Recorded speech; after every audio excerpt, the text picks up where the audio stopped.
Straightforward reviews. Today I've got a quick tutorial on how to generate AI images for free, very easily and simply on your Mac.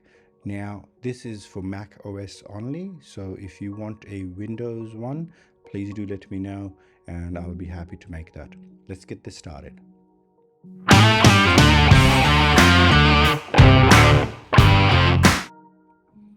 Now, first of all, what I want you guys to do is go into fusionb.com. This is the app that you will need to be able to generate AI images. Okay, it's a very small app. It'll need a few downloads and we'll go through all that. So as soon as you get to the main page of StableB, this is the page that you will see.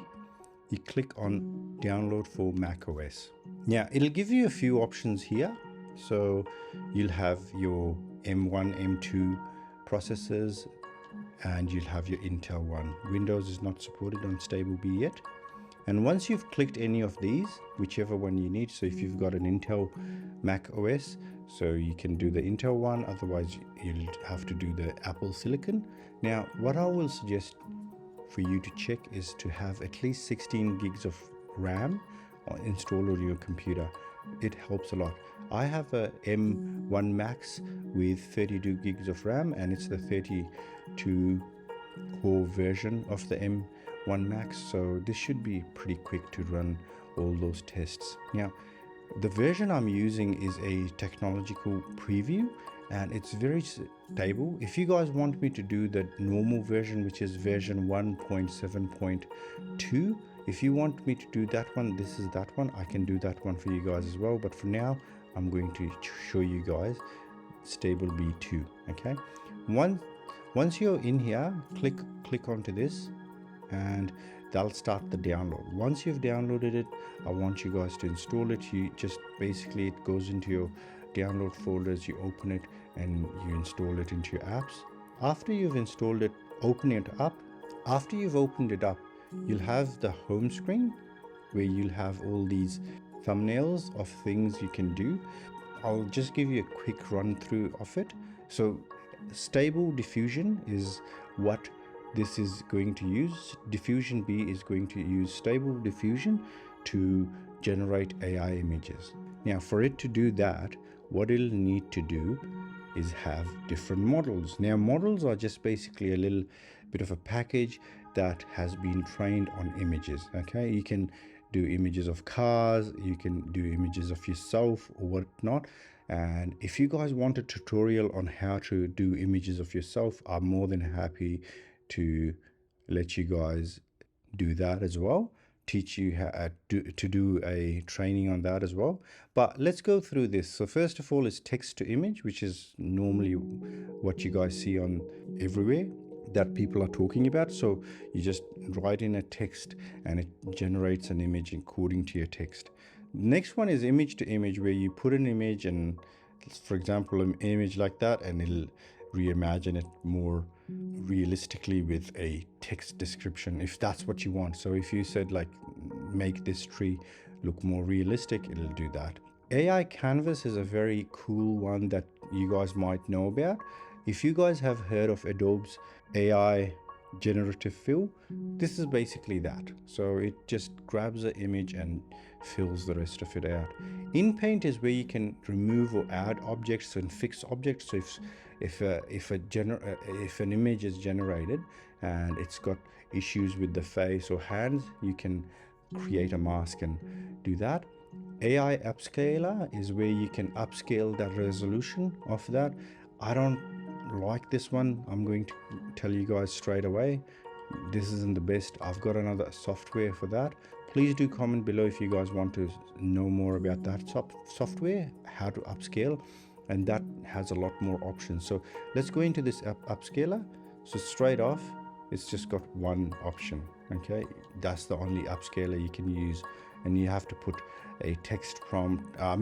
You have to put your image here. However, the one I'm using, it's got like 8 or 9 of them, and you can find out which one upscales, and everything upscales better with one upscaler or the other. Some do people, some do skin textures, some do cars, some do cartoons, anime and whatnot. Last one we've got, which is still not available, is basically training your own images. So you grab a bunch of your photos, feed it into it, and it'll train it for you.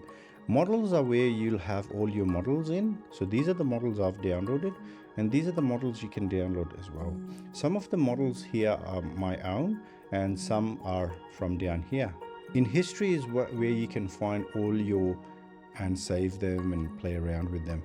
Settings is another option. So in settings, the only thing you can see is turn on sound notifications every time an image is completed and generated.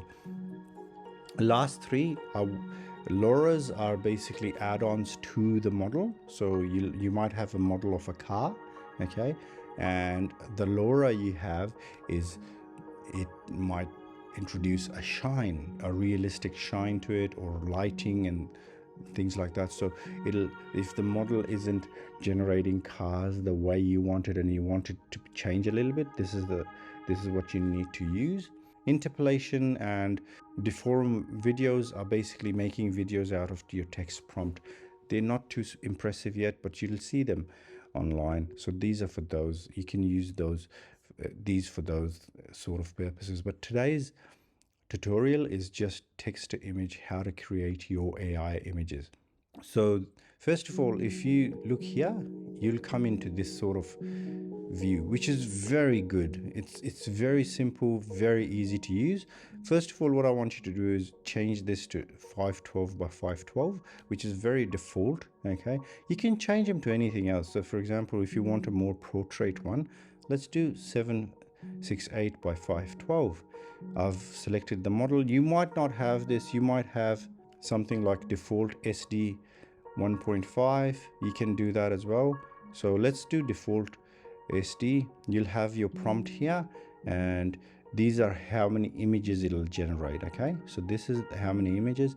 This is the seed. If a seed is, it'll generate a -1 is always going to do a random seed. Okay, anything else, it'll go according to that. So if you like an image that you generated, find out what the seed is, put the seed in here, and it'll generate similar images. Steps are how many times you want the AI to think about it and work on it. It's in simple words. So it'll think about it and work on it and generate the image in more detail. Some people start off with 10. Okay, so let's start off with 10. Let's say something like, let's do something like that. A prompt: create an image of a man standing on a mountain looking down, sunny day image. We've done 3 steps and we'll do 1. Let's generate that and see how we go. Okay, looks really nice.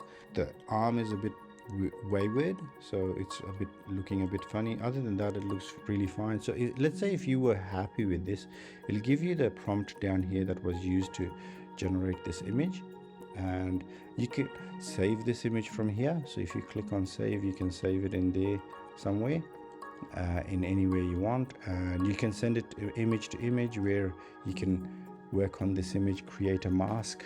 You can send it to InPaint, Canvas, if you wanted to, let's say, develop it on the side over here and fill it. But those are the things you can do. Now let's see if we can increase it to the maximum. Okay, and then hit generate again and see what sort of result we'll get.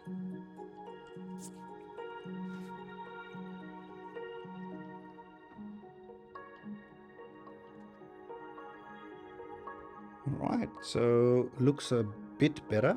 The arm looks a bit funny over this side and this side, but other than that, it looks not too bad at all. It's a tiny bit improved in my opinion. So let's go epic realism.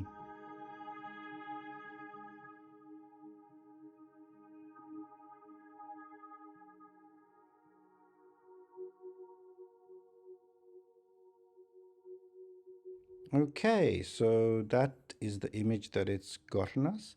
So it looks really bad. Other than that, the face looks really bad. Other than that, everything else looks a lot better. So we can do other stuff to this image to get it better. So let's go to advanced options. So once you've played around with it a bit more and you're confident with this, click on advanced options. I'll change this to cyber realistic and generate one image. Go to diffusion and you'll have different samplers. I really love this sampler myself, and other than that I don't mind this one either. Okay, the steps are exactly the same, sampling steps are the same thing, so if you change this, the above one changes as well, they're the same thing. Guidance scale is how closely do you want AI to generate according to your prompt. So the higher you go, it'll follow it exactly. The lower you go, it'll get a bit more creative with it. I generally leave these at 7.5. I don't really play around with it, but you can of course play around with this to gauge how you go. Next one we've got is the seed that I've talked to you about, how you would want it generated. And also if you want small variations, don't leave this at 1. So let's say if we were generating more than one image, but we want the same face in all the images, you would leave this at -1. But if you want small variations to the image and the face, you need to change this to something else. Any number would be fine. Control net is something completely different. I want you guys to not worry about it too much now. And miscellaneous is the same. Don't worry about it too much right now. So these two options, I wouldn't play with them myself personally.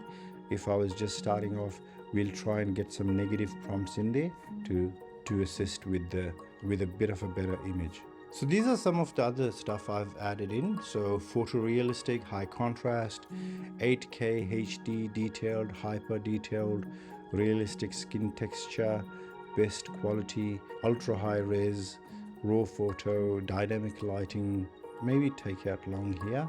I want to keep it natural skin texture, hyper realism, soft light, sharp, realistic skin details. So the bracket in stable diffusion means you want the AI to pay more attention to this. If you want it even paid more attention to, you need to put 2 brackets in there. Okay, and if you want it to pay less attention to something, you put a bracket like this around it, like that. So around dynamic lighting, you need to put a bracket like that. And if you put 2 of them, it'll make it even weaker. Okay, 2 of these would make it weaker. Anyways, so if you want attention to something, you need to put a bracket like this around it. Now let's get into some of the negative prompts. So negative prompts are what you will need to put in to take out anything that you don't want. For example, I don't want the person to be deformed or distorted or disfigured, so I have got, or look like a doll. And this is the strength of that word. So in front of a word, if you put semicolon 1.3, it shows the strength of that. That's the same thing as brackets. I like using brackets, but if you want to really get strong with the tinker, you can go by 1.1 and increase it to 1.2 and see how it plays. I don't want it to be poorly drawn, bad anatomy and all this stuff. Mutilated hands and fingers, I want really strong emphasis to, and 3D illustration, cartoony and all this stuff. So that's the only thing we're changing here with the advanced prompt, and I'm leaving the guidance scale as is. And let's generate it again and see how we go.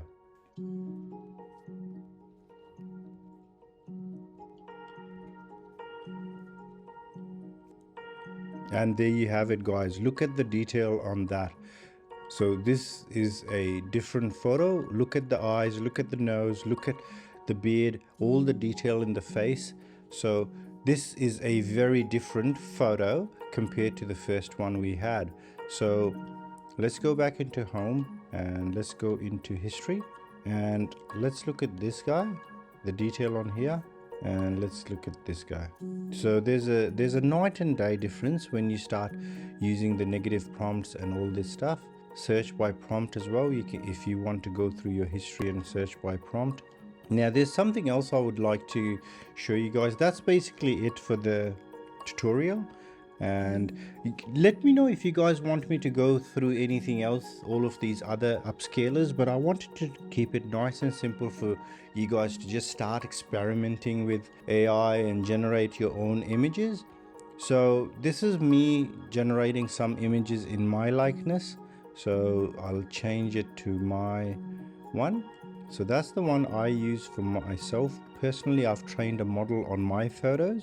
And again, comment below if you guys want to see something like that, and I'll definitely make it for you guys. So let's say create. So that's what I've got as a prompt for myself for my model. Let's see what we get. I might come out nice and cross-eyed. Now while the image is doing that, what I'll do is I've got another model on based on me as well, and that's a model that's not on Stable Diffusion 1.5, it's on 2 and above. So let's turn this on. If you've trained something, or if it's Stable Diffusion 2, you can turn that on. So that's, you can add it to queue. So that doesn't look like me, but it's not too bad. It's got nice detail. It's a bit blurry. It's got beard and all this stuff. But let's look at and discuss this. I've never worn a jacket like that. I don't really look like that, but it might look like me. And the background does look a bit like cyberpunk, and the jacket looks a little bit like cyberpunk, but I can have really a lot of iterations of this and play around with it. But those are the things you can do in your own time and really play with it. This is where the prompting magic comes into, and you get, when you get really good at this, you can get it really well prompted. Okay, great. So this model doesn't work much that well. It's not been developed as well by myself. So this is the model that I use for myself. That's how I do it. Let me know in the comments below what you guys would like to see. Do you guys want to see some videos that I make? Do you guys want me to do some image to image, AI, canvas in paint, upscaler, such and such? Also, do you guys want me to teach you how to train a model right now in Dream Booth for free? This app doesn't let it do it, so it's not available. It's coming soon, but if you guys want to see that, let me know. Anyways, that's basically it.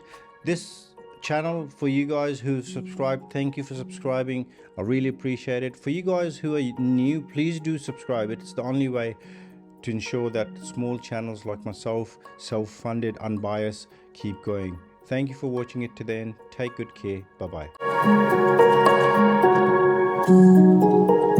bye.